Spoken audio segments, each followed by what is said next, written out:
It is my absolute pleasure to introduce our speaker for the closing keynote, Dr. Wendy Ju. Wendy Ju is an associate professor at the Jacobs Technion Cornell Institute at Cornell Tech and the Technion, and in the information science field at Cornell University. Her research highlights the way that interactive devices can be designed to be safer, more predictable, and more socially appropriate. Professor Ju has innovated numerous methods for early-stage prototyping of automated systems such as autonomous cars and robots. And this for the purpose of understanding how people will respond to systems before they're built and deployed. She has a PhD in mechanical engineering from Stanford and a master in media arts and sciences from MIT. And it's a pleasure to have you here. I'm really looking forward to the talk. Thank you. Hi, I hope everyone can hear me. I am really excited to be here at the first symposium for CHIWORK. And I thought I would take this opportunity to talk about something that's a personal passion of mine, something that's a deep source of inspiration for my research, which is the work of Frank and Lillian Gilbreth. One of the reasons why I'm really excited to mention them and talk to you about them is that I've discovered from talking to other people in the CHI community that even though CHI has human factors roots, a lot of people come to CHI from computer science and they actually just don't know about some of this work, which I think if you had studied engineering, particularly industrial engineering, would have been a mainstay. And so I don't feel bad that people don't have this. I'm super excited to share this because it's something that I absolutely love. I'm going to talk about the work that Frank and Lillian Gilbreth did, and then use that as a basis to think about what we might want to do for CHI work or research in the future.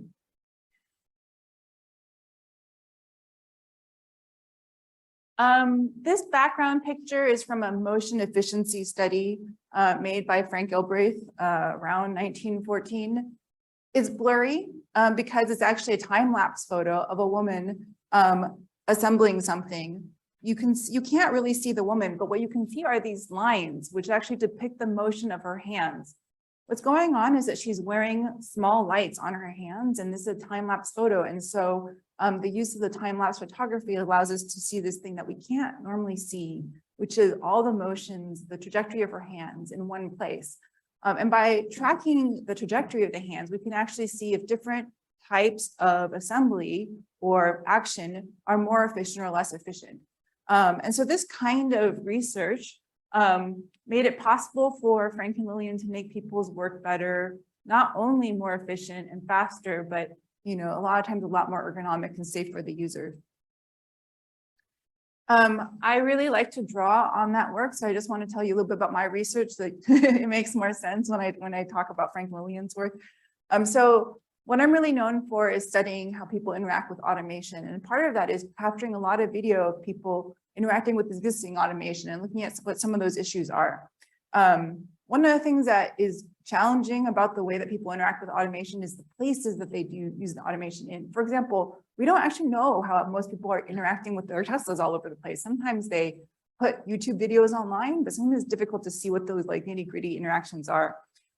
So for example, my former PhD student, now professor at Carnegie Mellon, Nick Marlowe, and I built a system called Wasway, which enabled kind of the real-time remote interaction and interviewing of people who are out, driving their cars in different places. And here's a video showing somebody who is driving a Tesla that we are able to talk to while he's on the road.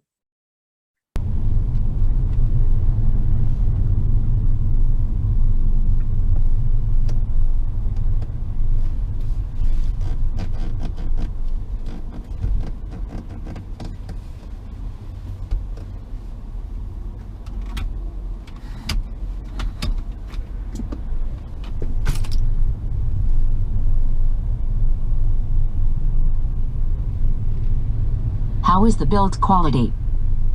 Not that good. Not that good.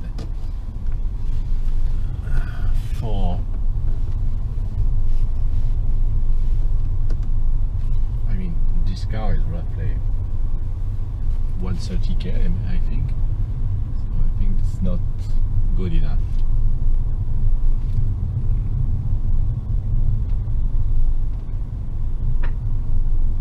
Can you describe what is not good enough? Yeah, I mean, for example, you know, this part on the door is doing some noise, quang, quang, quang, quang, when I put my arm on, and this is definitely not acceptable on this. I mean, this range.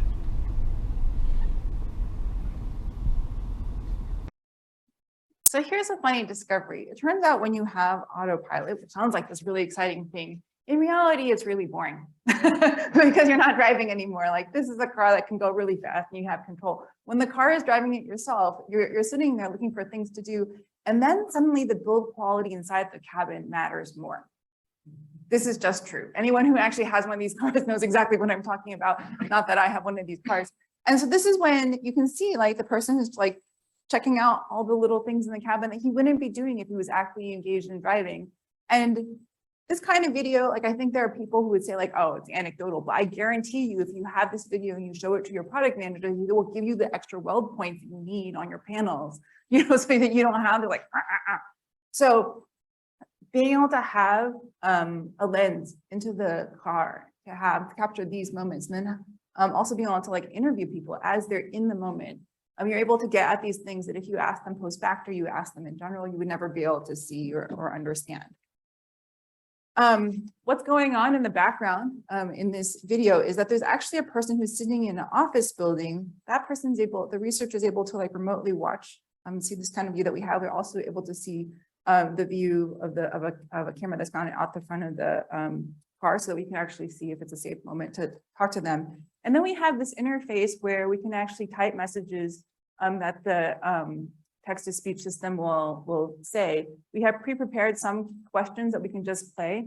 And then this is a really important thing. We actually have a panel that shows information from the telematics system of the car. So we can actually tell when the car is, for example, in intelligent cruise control and when it's not, and different things are going on. And so one of the things that we find, for example, is a lot of people really don't like to use cruise control. They think it works erratically. And one of the reasons why that is that people think that they're in cruise control when they aren't. So, you know, they accidentally press on the brake or turn the steering wheel, and then they're not in cruise control. And the car just starts slowing down. And they think like, I don't understand why the car is doing that, but it's because they're supposed to be driving and they're not driving, nobody is driving. And then people usually kind of respond to that by like taking over and then resolving never to use cruise control again. When we actually have this view, we can be talking to people about the way that cruise control is failing and see that cruise control is not even operational. Here's another video that shows some of the work that we're doing. Here, we're actually using a similar system, but we're actually interviewing the person in the car about the way they're interacting with Spotify and thinking about how Spotify chooses music for them and what kind of music they like to listen to and why when they're driving. And now for a classic driving song. What do you have in mind?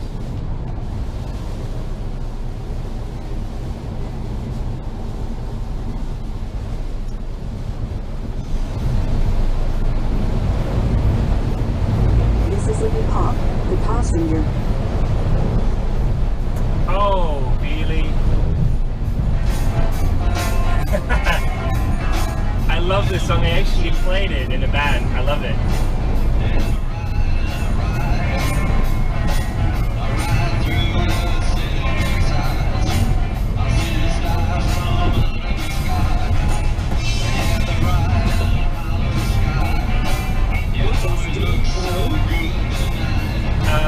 I play the drum. Oh, what else did you play? That's what you asked. You know from Golden Earring, Radar Loud? That's a neat one, also fits nice to that. A Fool for Your Stockings from ZZ Top.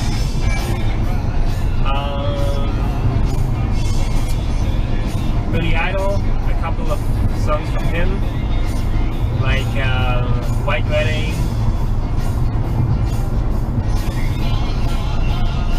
I don't know, I can't really think of them right now, but they were. So if you work in recommendation agents or you do any stuff in spoken word agents, you know how hard it is to like get that first few lists of, seeds that give you a feeling for what people like and how to build off of it. And you can see how in situ, if you just ask people what they like, I don't know. If you ask them in situ and you can actually like carry off something conversation like, oh, you played in the band, what did your band play? Like now you have like a lot of information. And you can also see how that like interaction transformed this like drive. He was kind of like driving along and now he's having a really good time. And that's like a big deal. So this is like the same tool, but you can see it's being used for like a really different purpose for like prototyping this interaction. Here's the last thing I'll show you from my work. This is something that we're using to understand how people on farms interact with farm automation. It's not super obvious, but in the upper right-hand quadrant there, the cultivator is actually something that's known as a Garford robocrop. It is something that basically uses computer vision to align the tines of the cultivator with the rows of the plants. So you basically don't have to sit there manually adjusting it so you don't like destroy the plants instead of pulling out weeds. And so this person, Trevor, is actually, cultivating this field. And then we're basically looking at the way that he interacts with both the tractor and the cultivator. And the interface that you see is actually from my screen. It's a screen recording of what I can see, and then the interface I have for discussing things with Trevor. Rocky. So, try to get back up to here and get one of that.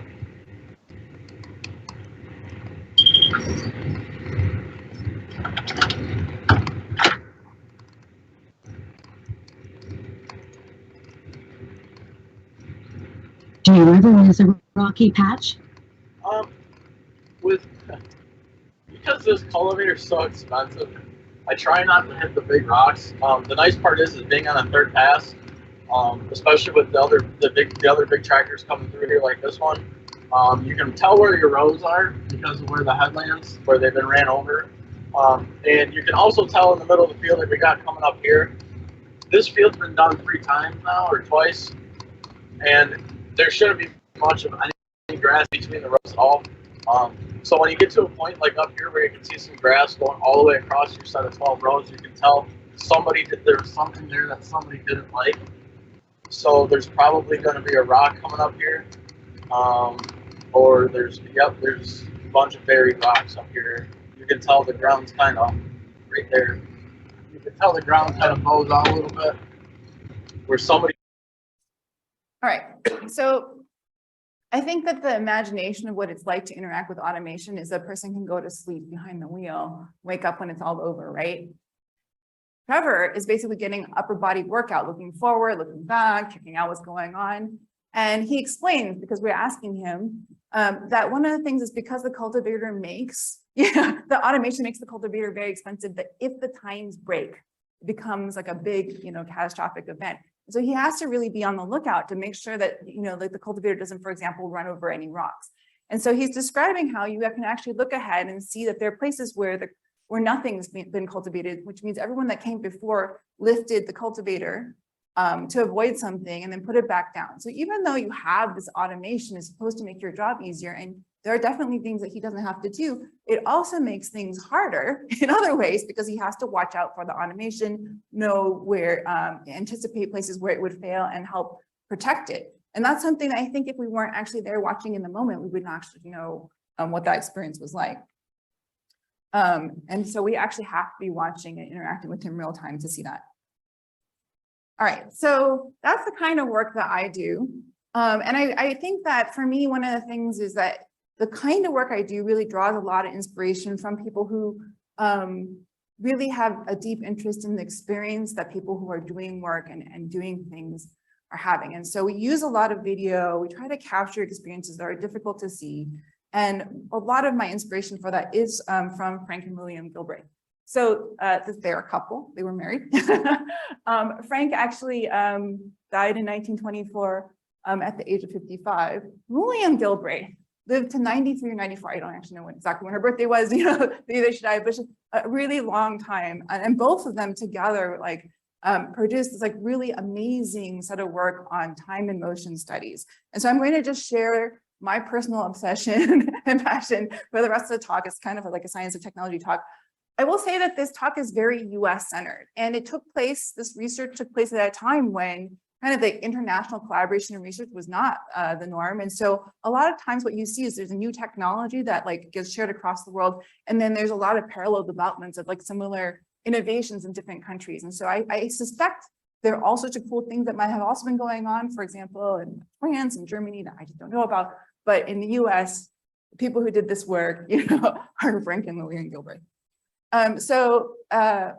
One thing to mention is that the Gilbreths were followers of Frederick Taylor, who's known as the father of scientific management. And Frederick Taylor really championed the use of stopwatches to kind of count, how long people took to do tasks. What the Gilbreths were famous for was kind of using video. And video is really different than just using a stopwatch, because then what is happening during that time becomes important. Here's a small video from Gilbreth's own collection of himself, here talking as a silent video, and then him just doing some of his daily work. And then you can see in the background, there's a clock, a Gilbreth clock kind of going around recording just him doing his job. Here's Mr. and Mrs. Gilbreth and 9 of their 11 children. They had 12 children, one child died young. So that's Lillian Gilbreath in the middle.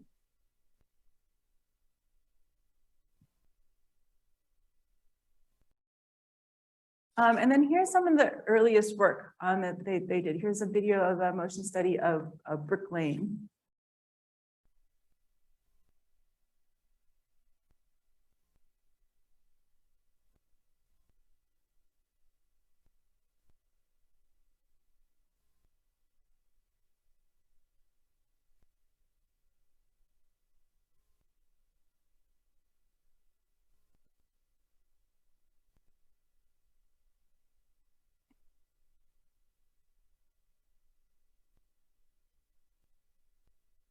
So one of the things that they're highlighting in this video is that people have to like reach down and bend over to pick up the bricks. And one of the things that Gilbreths discovered is that, first of all, you shouldn't have to bend down. You could lift up all the bricks on the platform. And then the other thing is if you line them up, so people can actually easily reach them, you can actually save a lot of time. So this is like a small thing where they're basically saying, if you use the original method, how many motions are involved in laying these bricks? When you use the Gilbreth method, how many motions are used? I will point out that Gilbreth didn't have a single degree, Frank Gilbreth, but he was a consultant. So he would like the naming of all the things comes from this kind of need to like brand his consulting. But you can see that they actually did a lot to increase the productivity, but also in a way that helped the ergonomics for the bricklayers. Here's another video showing kind of the difference between different ways of stamping requisitions.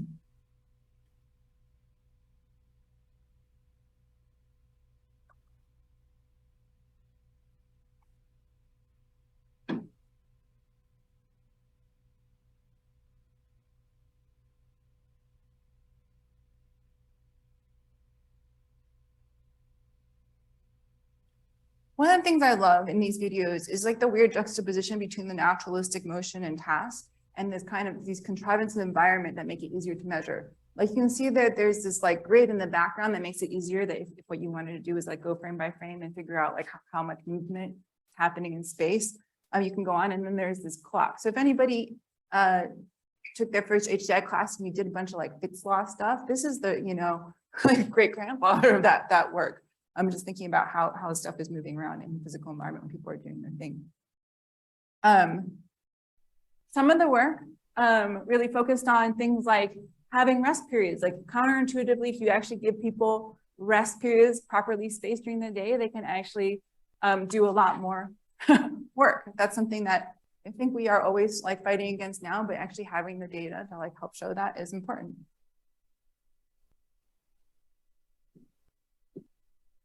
This is them resting.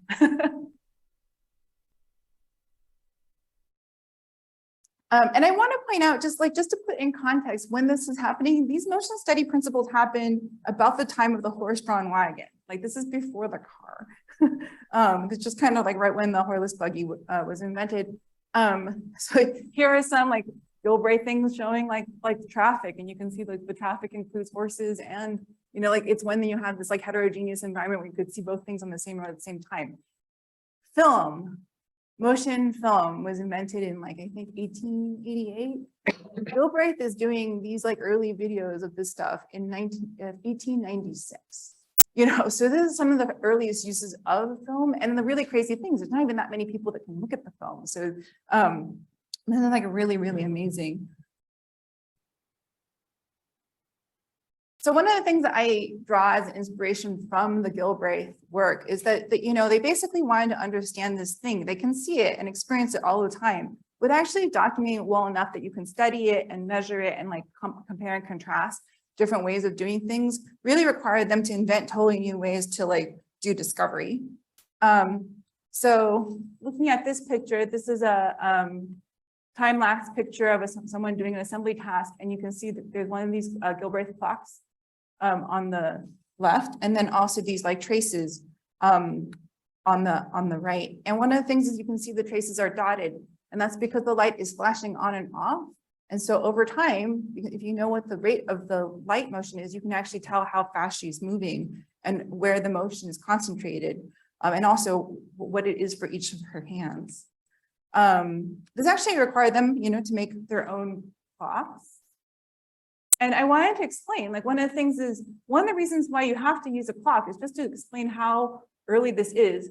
When they were making these videos, they had these like cameras that were hand cranked, you know, to do the recording. And the hand cranking is not always super even. And also on the other side, when they're playing back the video, even if it's mechanized, it's not always like calibrated so the playback is at the same time. So you don't have the clock in there, you don't actually know how fast things are. So they had to invent this whole clock mechanism and have it inside the frame and point the, you know, clock and the action at the same time so they can actually know how fast things are happening. So they call these like micro chronometers. Another thing that you can see these light traces, but here's a picture of the actual light. So this is, of course, before LEDs. So they had these tiny incandescent lights, and then the wires like stretched out to like light them, and people are wearing these things on their hands and then doing all these different tasks here, like pulling a nail from with a hammer out of a wood board.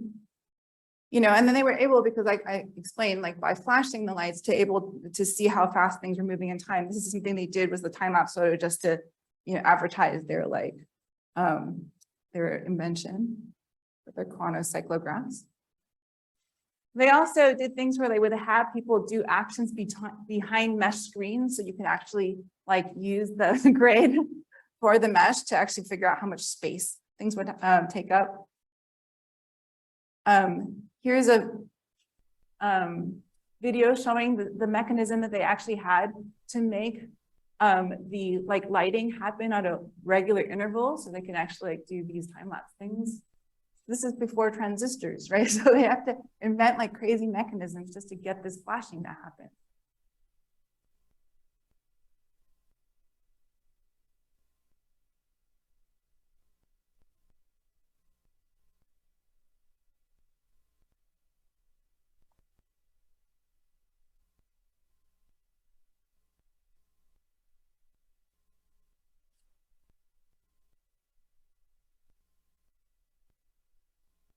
I never know if I'm projecting, but I always think that you can see how excited they are about their own inventions. And then they would actually build these like wire models of the motions they had captured, so they could actually, you know, look at them in 3 space and like contemplate them and think about how they could be better. And with these sorts of things, they would actually then come up with ways to organize work so that it could happen better. Here, there's I think it's a shoestring assembly task, and they basically did things where they would take all the parts that people had to put together and just like order them so that people who were working didn't have to stop and like search for the part and orient it. And like just basically saving people that work actually would increase efficiency quite a deal. One of the things that then this kind of points to the early Fitts laws, they actually developed a language for talking about all the different subunits of the motions and then would then characterize all the different things that are happening, all the micro emotions that are happening when people are doing tasks, and figure out how to like minimize them. So things where people have to like stop and search and grasp like can be, you know, made much easier if that search time could be like reduced by a lot. So they basically have to make their own language and coding scheme in order to like do this work.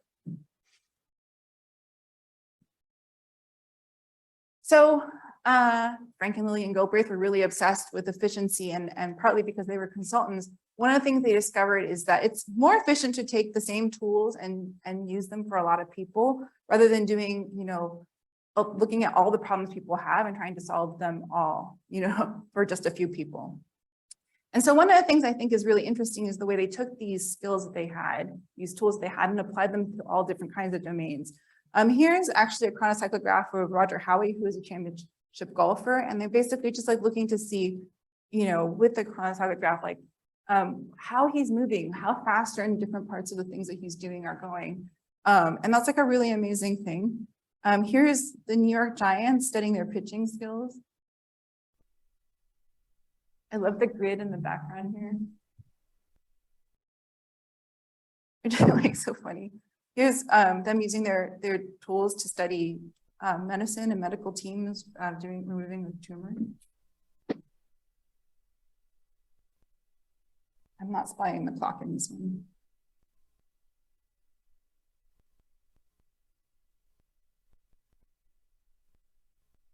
We're still doing this work now, right? Like, this is kind of the amazing thing. We're still trying to figure out how to coordinate all the people and actions to make operations and surgeries safer and happen better. Here's a typing study. This is not obvious from first glance, but the man in this picture only has one arm. Based on the time, 1920 is probably someone who's a war veteran. And so a lot of the things that they did was take normal tasks that we've already kind of designed for able-bodied people and think about how to adapt them so that people who have different kinds of abilities are still able to perform their job. So here's something that's basically showing, like, for example, people who have different kinds of disabilities, how they were adapting tasks, looking at where things are difficult and thinking about how to make them better.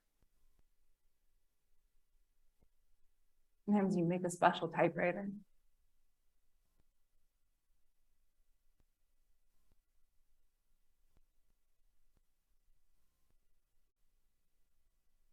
Okay, I think it's that the typewriter, you can actually get it to return just using one arm instead of having two.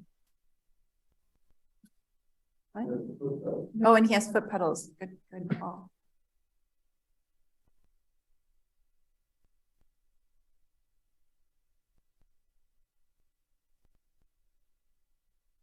I like how dignified it looks.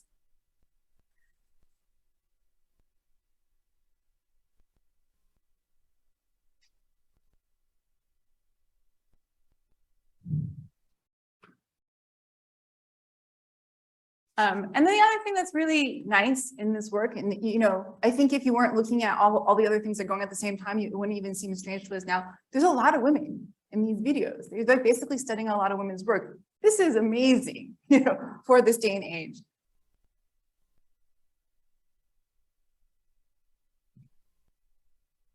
So one of the things here, I don't know if you, in the olden days, we used to like learn to type in school. They had all these ways to teach you not to look at the keys because that actually slows people down a lot. And then that's actually one of the things that Gilbreth discovered and came up with ways to teach people to do things without having to look. So they can actually, for example, locate where their hands are and never like look at the keys ever. And then I love this shot because this basically shows how they actually capture these things. Like this woman is doing her normal thing. It looks normal. You can see like the environment she's doing in. They actually have it up by the window so they can use some natural light. They have some like other lights. Like, you know, they have the grid in the background. And then, you know, who knows what all this other equipment is for, probably to like power the lights. There's a lot of work being done in off stage to make it possible just to look at these things that we just see. You could see every single day, but how could you share it with other people? How could you analyze it? How could you build upon it?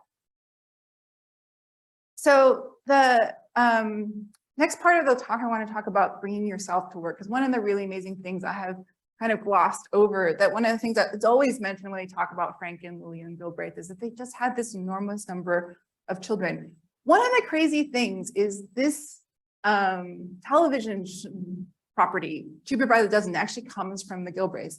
I heard recently that there is this show, the Disney show, it's just some sort of Disney show called Cheaper by the Dozen, about two people that have a lot of children. There was in the early 2000s, like a Steve Martin movie about a man who basically, his wife is off, goes to work, and then like he's basically taking care of their dozen children. These actually are remakes of a 1950, movie about the Gilbreths. And that's based on a 1948 book that Frank Gilbreth Jr. and his sister, Ernestine Gilbreth Carey, wrote about their lives growing up with their parents. One of the really amazing things is that they would actually joke that they would had more children, because if you're going to have one child, you might as well have any child, and everything is then less expensive. And the book is full of these stories, like, they didn't have, like 7 bathrooms in a house before. So all the children had to be like incredibly fast going through their morning showers. And the father developed a way of like taking a shower where you basically take the soap and you go up one side and like down the other, and rinse off. And that's all the time you get, because all your siblings also have to take a bath. And so like they basically brought their work home and made it part of the things that they did and made it part of who they were. One of the reasons why this is really amazing is that Lillian Gilbreath did not just stay at home and raise those children. Raising a fraction of those children would have been a full-time job. Lillian Gilbreath had degrees. Like I mentioned that Frank Gilbreth didn't have a single degree. Lillian Gilbreath was one of the first people to graduate, with an undergraduate degree in English from Berkeley. She was the first female graduation speaker. She has a master's in literature also from Berkeley. She started a PhD at Berkeley. And then because she had already gotten married and moved to the East Coast, and she didn't like fulfill the residency requirements, they like published her dissertation, but they didn't give her degree. So she just got her PhD from Brown in 1915. After Frank Gilbreth died, she was not able to get the same kind of work, the more kind of factory industrial work that she had been doing. So she and Frank were really a company. They did a lot of the work together. It's clear that she probably did most of the writing, on the reports and things like that. But after Frank Gilbreth died, people were like, she can't do that. So she just like changed what she was doing to look more at like domestic work. She basically felt like a lot of the stuff that was going on in the home was incredibly inefficient, like pretty frustrating. And so she basically turned her eye towards things that people thought she could have expertise in and just studied that. So this is an example of what's called the kitchen practical that was shown in the 1929 exposition, and it's for women. So this is about 5 years after Frank Gilbreth passed away. And one of the things that's going on in this picture is that like, even though it seems crowded, the woman who wants to, like cook or wash or clean never has to like take steps all over the kitchen. She can pretty much like turn and do different things. So by putting a cart on wheels in the middle of the kitchen, you can actually arrange it so the amount of time you spend traveling around is minimized. The other thing that, is going on is you can see that everything is at a kind of standardized height. I don't know if in the US, there's like a standardized height that everything's at that you're expected to work at. And one of the things she did was just minimize the amount of bending over and reaching up that has to happen, because every one of those steps is both something that takes a lot of time and makes you prone to injury. So one of the things that's going on is just taking the work that people are doing, both servants and women, in the home and treating it seriously as labor, and then applying the same sorts of like improvements that you have, in an industry to the home. Some of these things like garbage cans that you can step on that open, little trays in the kitchen thing where you have eggs at the door. These are actually specifically inventions that like Lillian Gilbreath came up with and patented. So she was like a remarkable inventor in her own right. Plus, by all reports from these various books, granted is a fiction, is the kind of thing that you use to, but like the Gilbreth family had a really lovely time growing up in this family, which is amazing.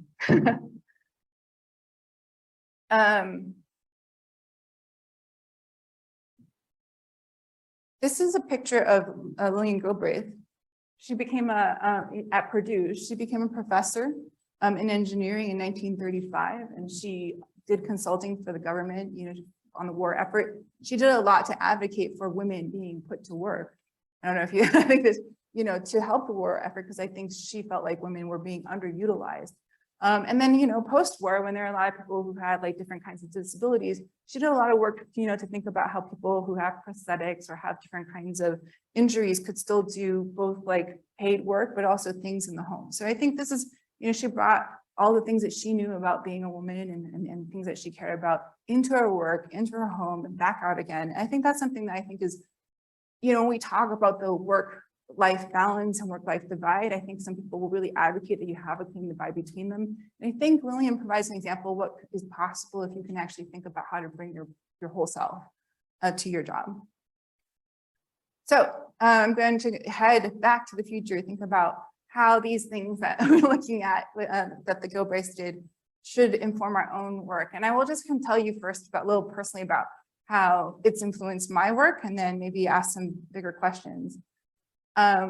This is a picture of Frank and Lillian Gilbreth. I spent some time tracking down the provenance of some of these images that I've had, and they're all over the internet, but you always know what collection they came from. But this one I actually still having difficulty tracking down, but this is themselves and using their own method.